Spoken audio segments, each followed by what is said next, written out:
Proudly sponsored by heshes.co.uk, a fast-growing boxing equipment brand that give 20% of all sales on the branded products back to a boxing gym of your choice. This week we are going to do a bit of a deeper dive into the Championship and League One.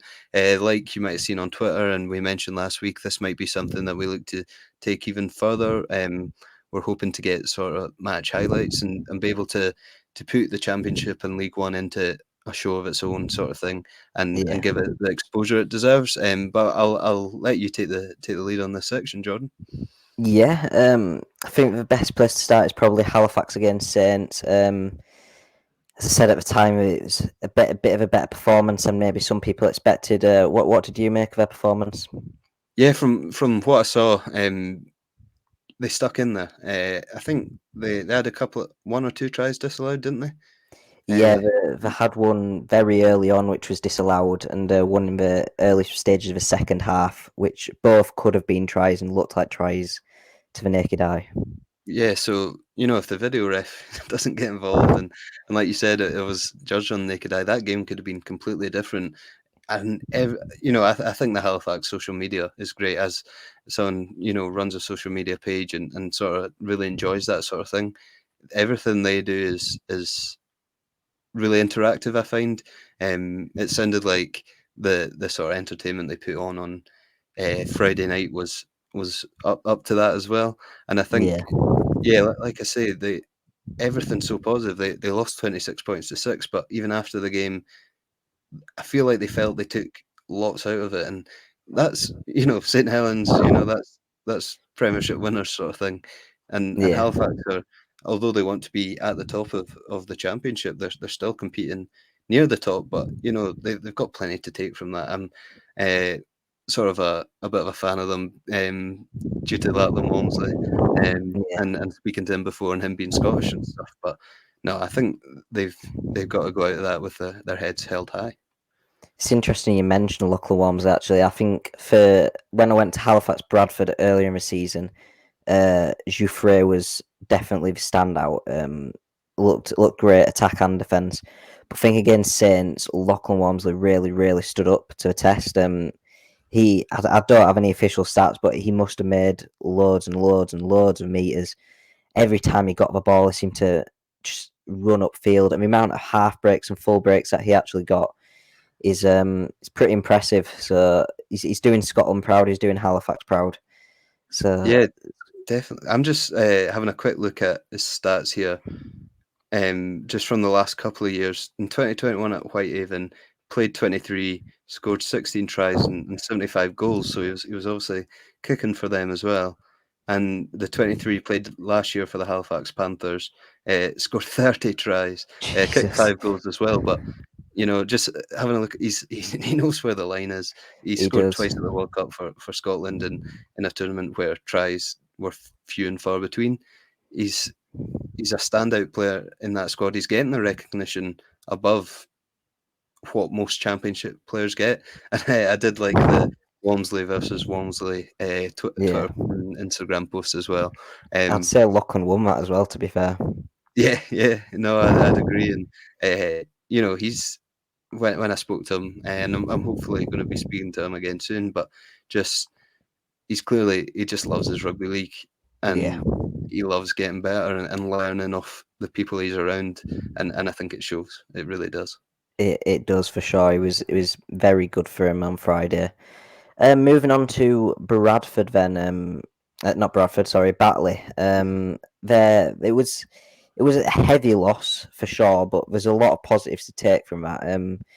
Obviously they'd gone and done a full day of work before that in their day jobs, and then gone to Hull KR and put up.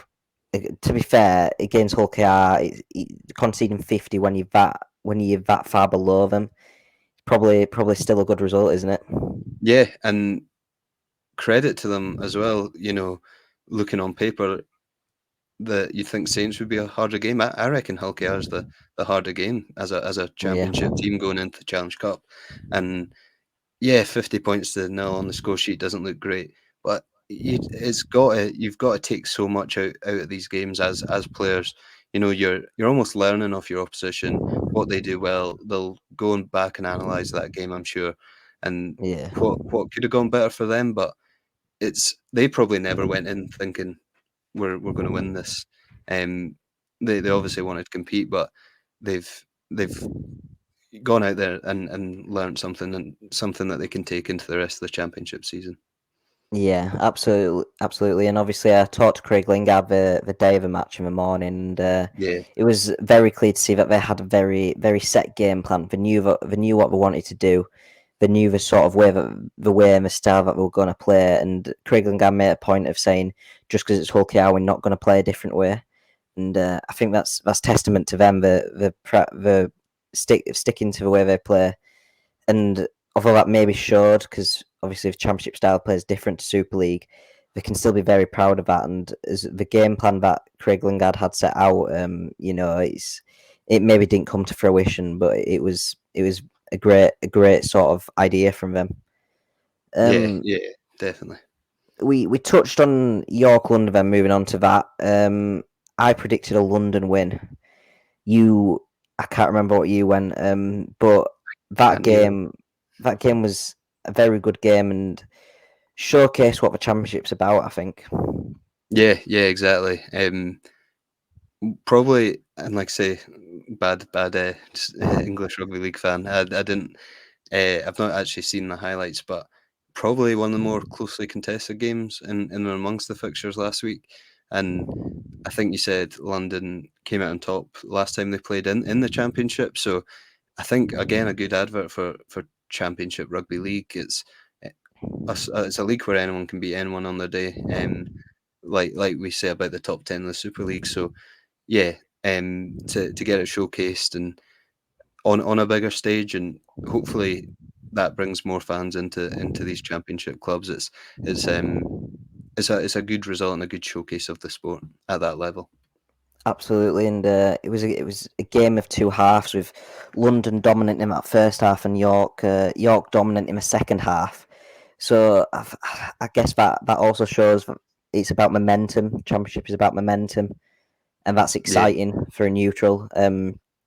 Halifax obviously been to twice now. They're exciting to watch. I think that's something that maybe is not as present in Super League. Super League is much more structured and not off the cuff. And I think really this is what this Championship and League One shows about, showcasing that sort of different style of play in the Championship. Yeah, definitely something that we want to do, because the more people involved, the more people interested, and it's just going to help it grow, which is what we're all about here, isn't it? Absolutely. Quickly touch on League One from last week then. A normal round of them, a full normal round of action. We'll start with Rochdale Cornwall, a big washout score there, 62-6. Cornwall, the team that most people love in League One, the expansionist side. Do you think it's any good them just getting thumped every week? In a way, well, definitely not. They don't want that. But in a way, to even be in there is a good thing for them. It's a good thing as an expansionist side. Any sort of team outside the natural heartlands and sort of coming in, they're going to have less access to players. They're going to have less resources, less ability to succeed and play a higher level. So, like you said, everyone loves them, and I think everyone still will. It's not going to change that, I guess, is what I'm trying to say. So no, you don't want to get blown out every week, but it shows that just expansion sides can still exist, and the more that there are, the better they're going to be. So I don't think we should sort of get rid of them. Yeah, it shows a level of character as well, constantly bouncing back after quite a lot of their defeats are heavy defeats, so it shows that character keep coming back. And obviously we can't forget that Rochdale have regulars in League One and have been known to be playing in the Championship, so very good side. And it's nothing against Cornwall to get beat by them. Moving on to the next game, Doncaster 60 at London Scholars 30. think an interesting point of this was that Doncaster were 36-0 up at halftime. So London, again, a bit more of a fight in the second half. Yeah, I think another game in League One, the Midlands Hurricanes and Crusaders game, that was a similar sort of thing. But I think at that level, it is so easy to sort of head down after a couple of scores early doors. But then once you go into sheds at half time, you get that team talk, and maybe the other team not ease off you a little bit, but sort of ease off their game a wee bit. Then that's when you see these sides racking up some scores in the second half. But again, sort of another 60-point game. Like we said at the start of the pod, good to see such high scoring games. It's entertaining. People want to watch that. As a fan of London Scholars, you don't want to see 60 points put on your team.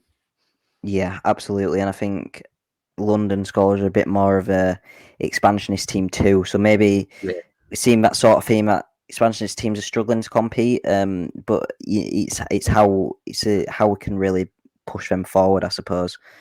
Yeah, it's always going to be hard, isn't it, when you don't have the same resources and the same access to play. Although, I'm sure a lot of people want to go play in London, so maybe a bit less of an excuse. But yeah, not a great result for them, unfortunately. Yeah. Hunslet Workington next 22-18. This was a very close game. Yeah. Complete polar opposite to the other two. And an interesting theme in this one, which isn't something that's so common in League One, was that 3 penalty goals were kicked.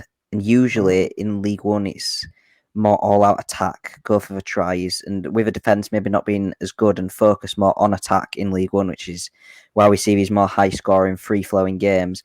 Thought that was quite an impressive feat for both sides. Obviously, Workington just getting relegated from a championship. Hunslet have not been doing too bad either.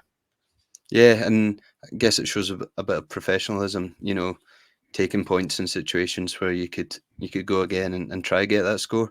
And if it's going to be a close game and one that you really want to just, if you can build up 2 points at a time, and a lot of try conversions are missed. So building a couple of penalty goals and it's equal to a try and a lot less effort in some cases. So no, it shows a level of professionalism and smarts. It's maybe not the entertaining rugby league that helps bring people to the game, but it's that level of understanding of the game that is good to see at that level. Yeah, absolutely, and it's I believe it's Steve Crossley who scored both Hunslet's two of the 3 Hunslet tries. It's quite impressive as an ex-Bradford talent. So it's good to see that he's still doing quite well down there. Definitely is. Moving on to Midlands Hurricanes, North Wales. You touched on it earlier that it was a similar game in terms of a game of 2 halves, and it was 30-0 to North Wales at halftime. And they won game team of the week, I think, the 6 again team of the week, and I can see why 30-0 against Midlands is an impressive feat. Yeah, and I think I'm touching it last week. I've got a wee soft spot for Midlands Hurricanes as well. Just being a sort of another expansionist team, but quite closely related to the Rugby League Outsiders podcast, and the work that they do is brilliant. And they were actually at the game covering some media there, so check that out if you haven't. But no, it's again, you don't want to see these blowouts for any team. Another expansionist team outside the usual heartlands, but so North Wales Crusaders, So in a way, it's actually a really good result to see. Some success for teams that you wouldn't normally maybe associate success with. So I think that's what League One does really well, is it brings rugby league from loads of different areas. You're down as far as London, you're up to North Wales, you're covering the Midlands. It's good, and not a result that Midlands Hurricanes would have wanted, but I know that everything they're doing at that club is spot on, and they're going to keep building and growing. Absolutely, and I think North Wales stand-up player was Brad Billsborough, 22 of 42 North Wales Crusaders points he got, which is impressive enough. I'm believe I'm right in saying as well that he was a ex-Wigan Academy player, so that's quite good to see that he's still there and about rugby league, even if he hasn't maybe made it up to the top levels. Yeah, he'll be getting some beers in the bar after a game like that. Absolutely. The final game of the round in League One then, Oldham 26, Dewsbury Rams 26. What a performance from Oldham, first off. Yeah, because am I right in saying Dewsbury Rams had won every game going into this one? Yeah. Yeah. So they've got Scotland captain Dale Ferguson playing for them. So again, a bit of a soft spot for me. But like you said, and I think I was actually following this one a wee bit, just on the Our League app and seeing the score. I think Oldham were winning for a large majority of that game. They had a lead at half time. I don't know much more than that, but they were winning at half time, yeah. So no, like you say, a great result. Annoying for them to sort of not see it off and give Dewsbury that first loss of the year. But how often do you see a draw in rugby league? That is true, especially with it not even being possible in the Super League anymore. Yeah. I think Oldham, just a few players to touch on. Oldham, they had Patrick Arvan, Greg McNally, and Martin Ridyard playing for them. Three players that have made their name known in Super League across the years. So it's good to see them. Good to see them playing for Oldham. Moving on to the Dewsbury side, Paul Sykes, their halfback, he got 14 of the Dewsbury Rams points. And I'm not quite sure how old he is, but I believe he's in his 40s and he's still going strong for Dewsbury. So that's impressive from his point of view for sure. I think Dewsbury as well, they've got David Dixon, another Scotland international. And another, just to sort of like touch on League One as a whole, you look at those results in a row like I've got them here. And I think it's a great advert for the game at that level. You've got your close games, you've got your blowouts, but game like there 90 points scored in the Doncaster London game. There didn't seem to be a game that in one way or another wouldn't have been entertaining on the weekend just gone. So what an advert for like I say, the game at that level. Absolutely, a good mix of games. We'll rattle through the Championship League One predictions then a little bit quicker than we did the review. It's the Summer Bash in the Championship this round.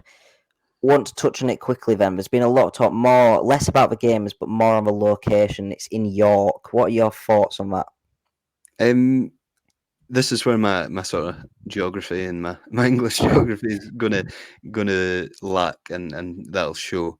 But am I right in saying, obviously you've got York playing, but it's sort of out the way from everywhere else? Pretty much, yeah. It's about half an hour north of Leeds, but up from Leeds you've got Newcastle, and that's pretty much it. So yeah.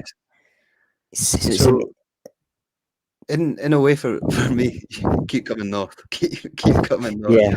Yeah. Find your way to Edinburgh, Glasgow soon. No, but in a way to expand the game to new areas and get people coming shorter trips from the likes of Newcastle and making it down to the Summer Bash. Good. You're not going to get as many fans coming from further afield to support that. Obviously, you'll get your hardcore supporters, but people who maybe just go along the road on a Saturday, Sunday are maybe not going to be there. So in that way, you're going to lose out. But ever the expansionist that I am, a good thing. Yeah, I agree to a degree, but I think I've got quite the opposite opinion because the Summer Bash previous 3 years has been in Blackpool, which is obviously a summer location, beach, sunshine, pleasure beach. You got loads to do there, and it was a team where no team goes unless it's for that because there's no other game in Blackpool. Blackpool don't have a team anymore. Obviously, Blackpool Borough went bust. I think it was in 1992 that they went bust.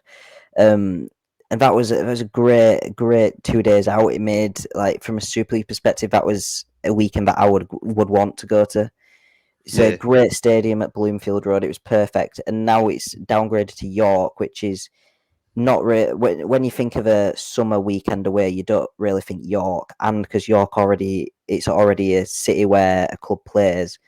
I'm not too sure on that, but we'll see how it goes. We may be quick to judge because obviously it hasn't been played yet, so we'll see the success, and maybe we'll touch on that next week and see how that goes. I think what's important in these sort of situations as well, it's about how you market it. It's about giving it the exposure to get people to come. Yeah, it might be a downgrade from Blackpool, and that's sort of news to me. I hadn't done my research quite obviously into the sort of history of it, but I think it's all about giving it the exposure and making sure people want to get along rather than just saying, "Oh yeah, it's at York this year," Yeah, and leaving it at that sort of thing. So in these sorts of situations, and it's like a few weeks ago when we spoke about where the sort of the England Tonga internationals and stuff were going to be played. In that regards, I always think it's about how you sell it, and that's what's really going to lead to the overall success. But like we say, we'll talk about it next week and see what's sort of said over social media at the weekend, and who knows, it might be revolutionary. absolutely. Right, quickly rattling through these now. Winner Swinton, a local derby in the first game of the Summer Bash. How do you think that one will go? Yeah, I'm going to go with Swinton. I know we've spoken about them a couple of times in recent weeks, and I think Winnis are up there. I might be completely Yeah. wrong. But they've put on results against the likes of the Toulouse and stuff. So without having too much knowledge as of yet, I'm going to go Swinton by 4. I agree. I'm going to go Swinton by 2. I think it'll be a very close game, a good game to kick it off, and a big win for Swinton. Dan will obviously be happy with that one as well, as he's a Yeah. Swinton fan. But yeah, I'm going to go Swinton by 2. Whitehaven Barrow, another local derby. Seems to be a bit of a theme going on. What side do you think will win that one? So I think they're both sort of near the lower ends of the league. Yeah. But I want to say Barrow having won 2 maybe, and Whitehaven 4, I think it was when I checked. So I'm going to go with Barrow, and it's what's become quite a normal theme for me about a Scottish bias. I've spoke to Charlie Emsley, Scotland Yeah. international. He plays for Barrow, and he's quite a good player and brilliant when I spoke to him. So for that reason and that reason only, although the two sides are struggling, I'm going to say Barrow getting the win here. Yeah, I'd agree. I'm gonna go Barrow by 6. I think the loss of T. Ritson was huge for them last year, but we've Yeah. still got the likes of Jared Samet and people like that who are big names in English rugby league. So gonna go Barrow by 6. Then we've got the game that I think is the game of the Summer Bash: London Broncos versus Toulouse. How do you see that one going? I think it's got to be Toulouse. I think London are obviously down there. Toulouse should be up there at the top. They're third. They should be higher near they'll be competing come the end of the year, let's say. So I'm going to go Toulouse quite convincingly. I know you said game of the round. I'm actually going to go quite convincingly and say by 30. Oh, I'm gonna say Toulouse by 6. I think they've had 2 poor results recently, Swinton and Batley, and Yeah. London have had a better season. Still not a great season, but a better season. They'll be wanting to bounce back against York from the loss against York, and it's at York again. It's a hard way to travel for them, a long way, but Toulouse are obviously travelling further. So they have that somehow. They have the benefit of not having to travel as far. Yeah. But I think it's a game that could go either way for them. They need to bounce back, but at the same time, Toulouse also need to bounce back too. So I'll say Toulouse by 6. Featherstone Rovers versus York City Knights. I'm going to say Featherstone quite convincingly in that one. Well, I'm going to go upset of the week here. I'm going to go York City Knights. I'm going to, they're through to the quarterfinals of the Challenge Cup. Everyone will be on a high. Great result against London. Broncos, obviously. Featherstone, 11 from 11, I believe it is. Yeah. I don't know why. I just feel, I know they were against another championship team, York, but to go through to that next round of the Challenge Cup, everyone's going to be on a high. It's in York as well. Yeah. Everything's shaping up for upset of the week. So I'm going to go York by just 2.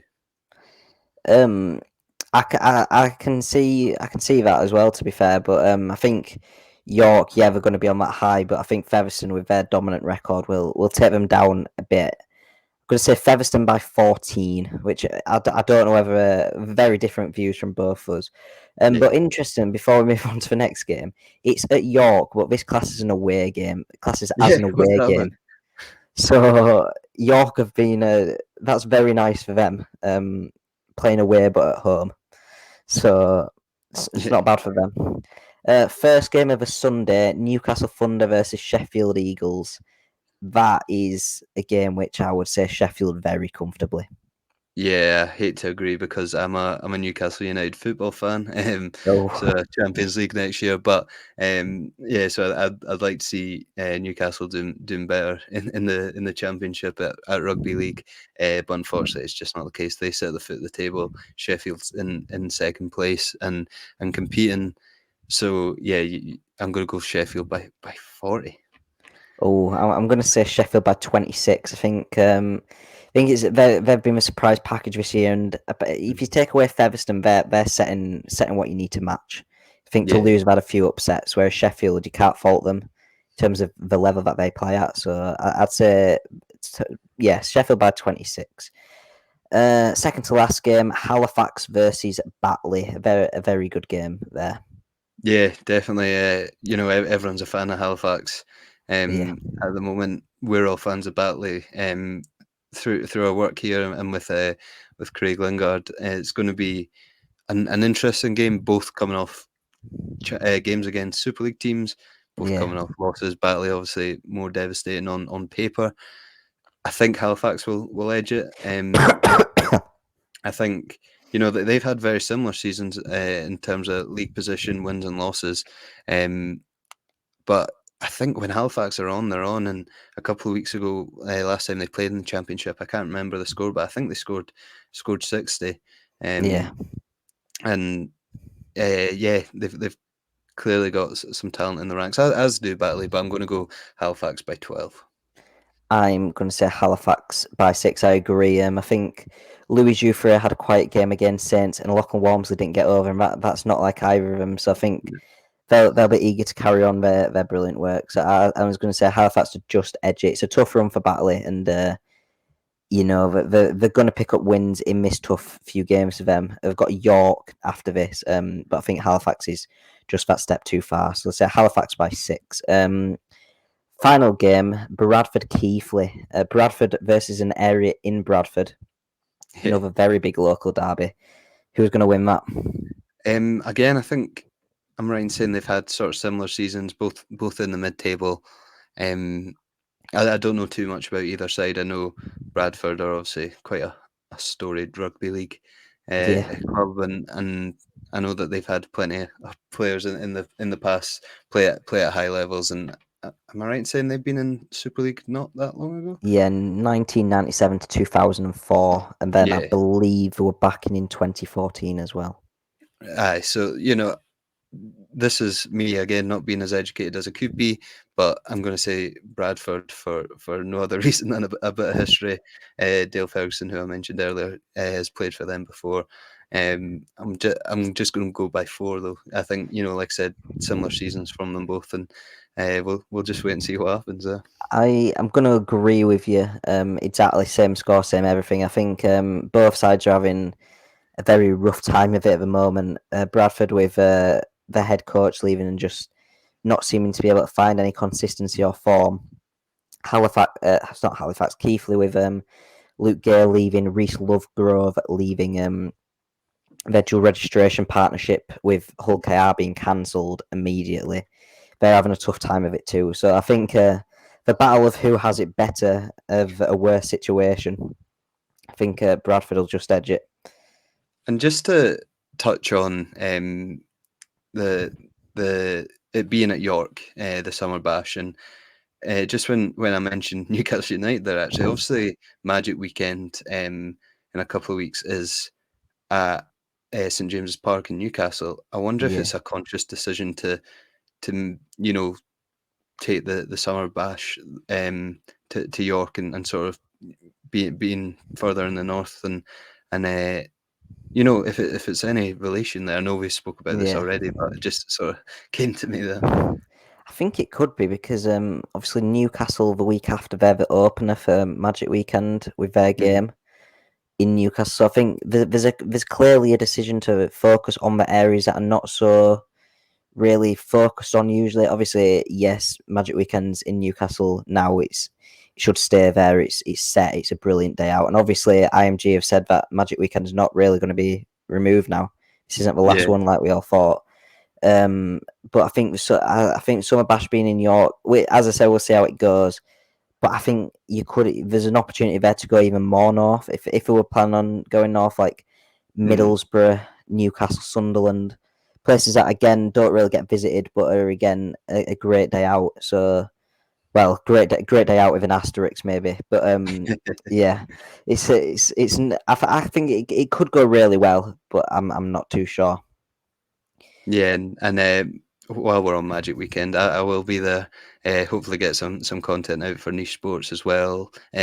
Looking to maybe do a live stream after the first day, sort of in the hotel room afterwards. That'd be great. Hoping to get some content potentially with players as well. Waiting to see on a few things.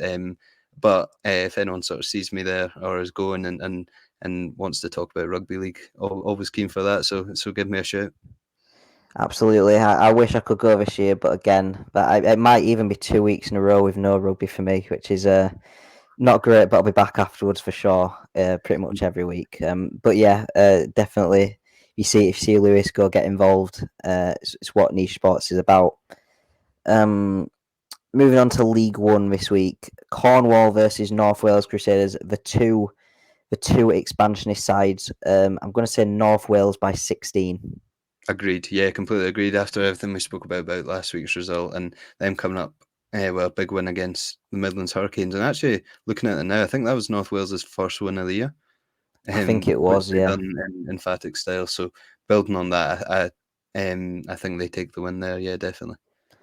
Yeah, I don't think it'll be as heavy as a loss for Cornwall, but I do think North Wales will be pretty dominant. Hunslet Rochdale, I'm gonna say Rochdale by 16 as well. I think as we touched on, Hunslet are a big side. They're down there, but they're doing all right. But Rochdale, they're just a class above. Yeah, I think they're similar positions in the table again, and the table is close in League One. Sort of top 3 or 4 are all in amongst it, and bottom 3 or 4 are all struggling a wee bit. Yeah. So, no, I'm actually going to agree. I don't think as much. I think Rochdale just by 4, but yeah, I think I agree in terms of winner there. Dewsbury London. There's only one winner in this, isn't there? Oh, definitely. It's got to be it's top versus bottom, isn't it? And Dewsbury are flying. Apart from that draw that held them back a wee bit, but yeah, agreed. I'm going to say Dewsbury by 26. I'm going to say Dewsbury by 36. Then the final game, West Wales Doncaster cancelled. Obviously, West Wales pulling out of the league. So Midlands Hurricanes versus Oldham. I'm going to go for potentially an upset, Midlands by 6.